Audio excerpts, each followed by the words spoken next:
Listen, I'm not going to stall. I'm not going to beat around the bush. A lot of you have heard some insane rumors today. I would like to take a moment and clarify. I still work at NVIDIA. I still work at NVIDIA until October 7th. 3 days, but we coming back like it's been a year to party. I have put in my 2 weeks notice to take a chance on what I believe to be an extremely good business idea that I am co-founding with some friends. Nick Allen, Ludwig, and Stans. This is not at all, not even close to an easy decision for me. But I'd like to take some time today, if you guys don't mind, and explain my thought process. One thing I want to get out of the way just early. I loved my job.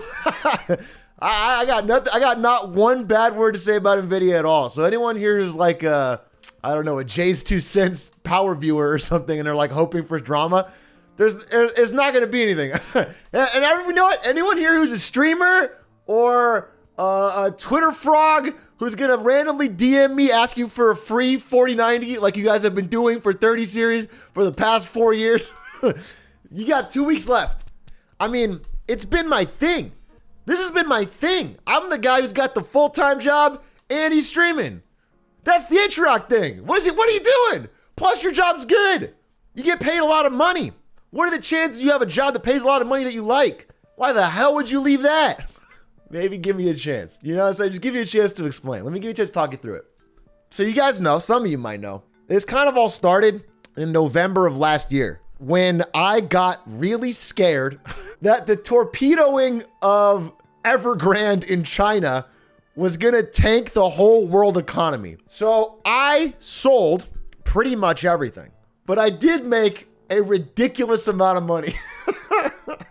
And I don't know about you guys. I don't know if you guys have ever done this, but for my whole life, I've had this weird, annoying habit where like when I'm really stressed or if I'm working really hard on something or I just felt overwhelmed. This happened even in school when I was like staying up way too late and cramming for a test or something, or like I had shit to do.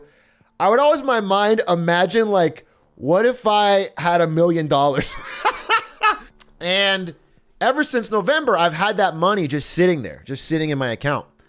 And instead of my life improving in any measurable way, it didn't change at all. And I just got more and more busy. And so I was looking around every day and I was like, man, you know what? I'm stressed. I'm imagining, I'm doing the thing I normally do. I'm like, well, it'll all be cool when I'm a millionaire. But now I have money. So it doesn't, my outlet didn't even work. And my first thought was, I'm going to quit streaming. To be honest, my first thought was I'll quit streaming. But let's look into some of the realities of that. I got word that NVIDIA was pretty close to reopening the offices. So that means I would need to officially like start thinking about like buying a house and settling down in San Jose.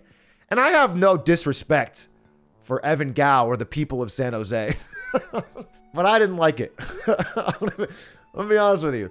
I didn't like it. And I certainly didn't like having like no friends in the city, going back to commuting to and from work for an hour and trying to find a house in the most expensive part of the entire country. You know what I'm saying? Like I felt pretty flush with cash, but if I had bought a house in San Jose, I would be beyond broke. But streaming actually made more at the time and now, especially than NVIDIA does. Streaming is a stupid career. It's a stupid profession. You upload one dumb video of you laughing, reacting at some fucking TikToks, and YouTube throws like $2,000 at you. It's ridiculous. It's ridiculous. Shouldn't exist. All right. Well, but I've always seen myself as like that corporate guy. So like, I guess I just have to do it. Because I literally, it never really crossed my mind that I would do full-time content. It's not really something that I've ever really wanted to do. Then we started talking about this idea we've had for a long time. And that idea was called Offbrand. I picked the name because it's my name backwards. I'm in the title. Co-founders. Get fucked. Things made more sense than when we first talked about it. And most importantly, there's a fourth guy in the picture who probably none of you guys know. I think a lot of you think it's like Ludwig's friend or something. But this guy, Nick Allen, has a long history with me specifically. Nick Allen's one of the all-time GOATs of the gaming industry. He was like head of esports at Riot when League of Legends was first blowing up.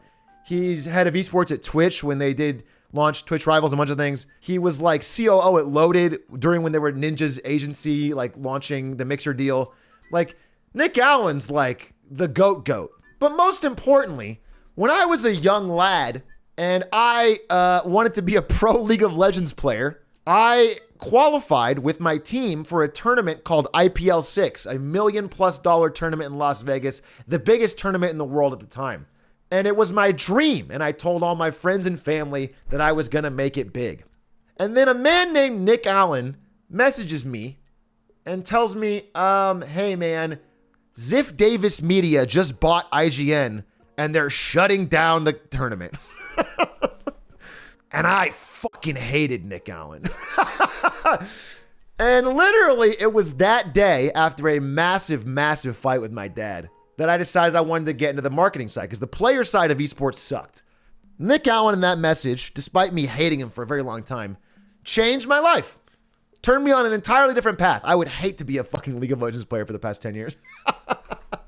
And what an insane twist of fate that 10 years later, I am going into business with Nick Allen. It shocks me. It's crazy.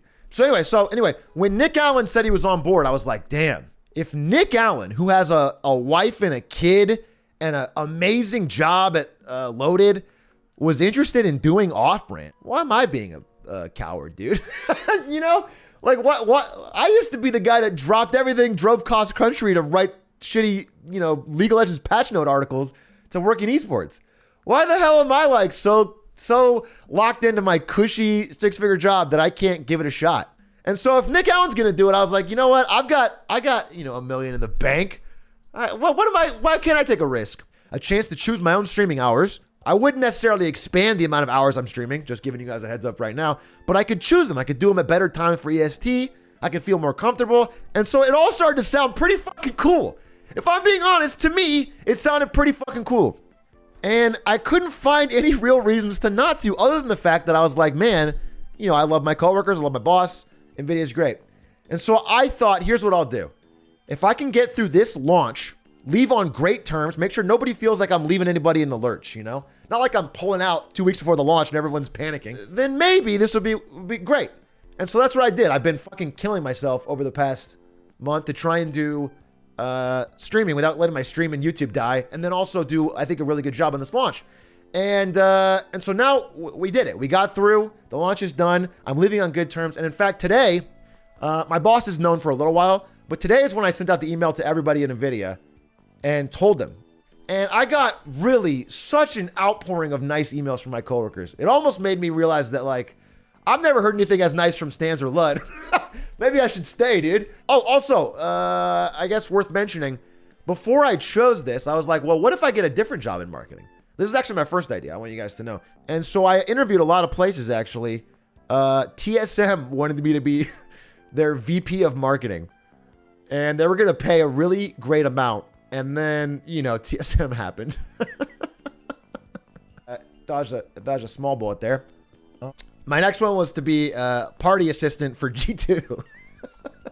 But at the end of the day, I was looking at them all and I was talking to these people and I was like, man, my current job at NVIDIA rules. I love the people there. Like, at best, this will be equal. I'll be equally as stressed. I'll just be in LA, which is kind of cool. Offbrand was the one that really stood out to me. And it's like, if I can't take a risk now, I won't do it my entire life. I'll do it. And I was reading all this stuff and it was like, if you're going to take a risk like this, you better have 6 months of savings to cover your expenses for 6 months. If you don't have that, it's not worth the risk. And I was like, bro, if I'm doing the math right, I have like 8.5 years worth of savings. Assuming the stream totally flops.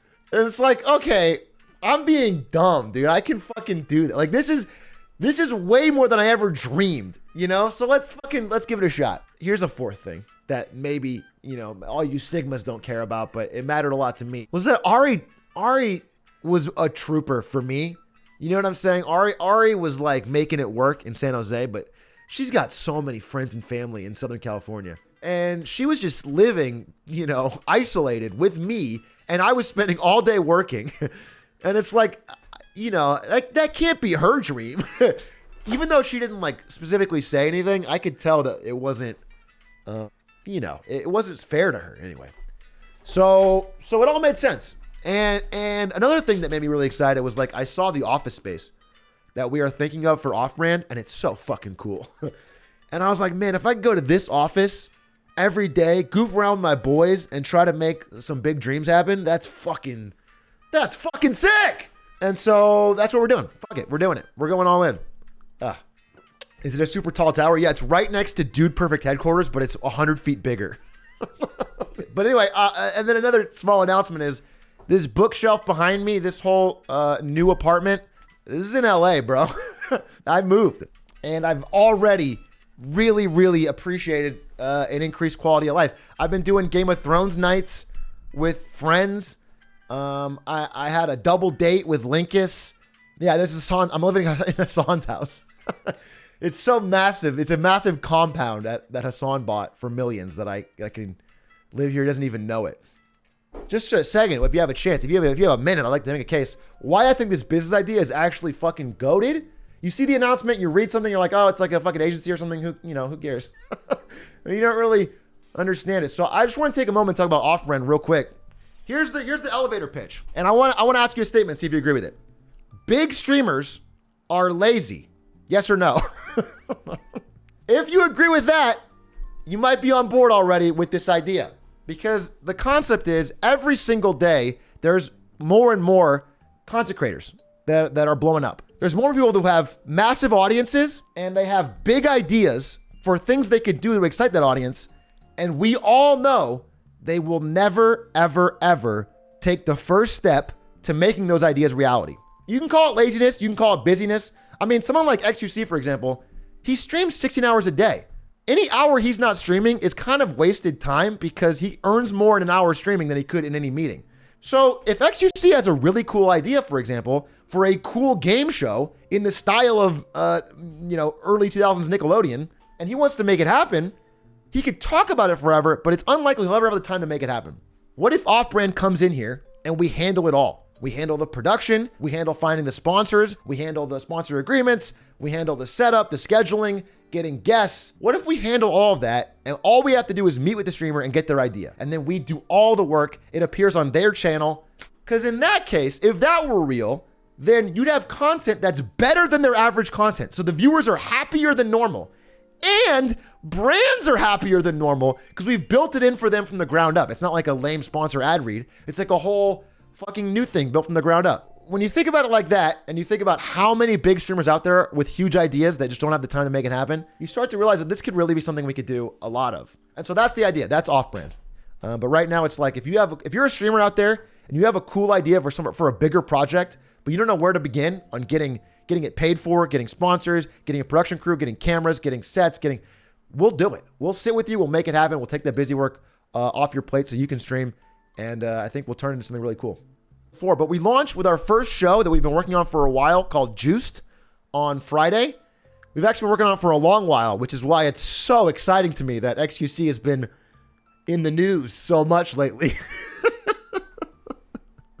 He was everybody's friend a few weeks ago. It was a little bit harder to find guests than we'd hoped, but jokes aside, this set is so sick. And it comes from XQC's ideas. It's not like we're making something and thrusting it on the creator. The creator we're working with it from the ground up to build something that like brings their dream to life. And the show, it's going to be awesome, dude. And I'm excited for you guys all to see it on Friday. Atrioc. Hey, I'll tell you who's Atrioc. The fucking Washington Post and Stands. This morning, I specifically requested in the press release that they don't mention that I'm leaving NVIDIA so I can have a little bit of a juicy announcement on my stream. And then what do I see? But in the fucking article, it goes, former NVIDIA employee Atrioc joins fucking Offbrand. So immediately I request like, hey, can we take that out? Get that out of there? They emergency change it, but they just remove NVIDIA altogether, dude. So now my profile in the Washington Post is like former Twitch guy from 8 years ago. Excuse me? No. Say Twitch NVIDIA marketing expert. Say something that's real. God damn it. And then immediately Stans uploads a video called, Atrioc just quit. So yeah, I got leak tracked to myself, dude. I got everyone leak tracking me. I came up with the name Offbrand while I was driving Ludwig and Stan's home from a Smash tournament, and I missed the exit 3 times. This is the origin story of Offbrand. We were driving home. We were talking about work, talking about Ludwig's, at the time, small but growing stream. And I missed the exit literally 3 fucking times. And so we had like an extra hour plus to talk in the car. And we ended up getting really into it. And we were thinking about like, you know, what creators actually need. And he was having a tough time talking to brands. For a creator, it's a pain in the ass too, because brands don't know what they want. Brands want like a big idea, but they have no fucking idea how to make it work. They want boring ad reads sometimes that are bad for content, so your viewership goes down. Creators want viewership to go up and get paid for the ad. And ads want that too, but they have no ideas.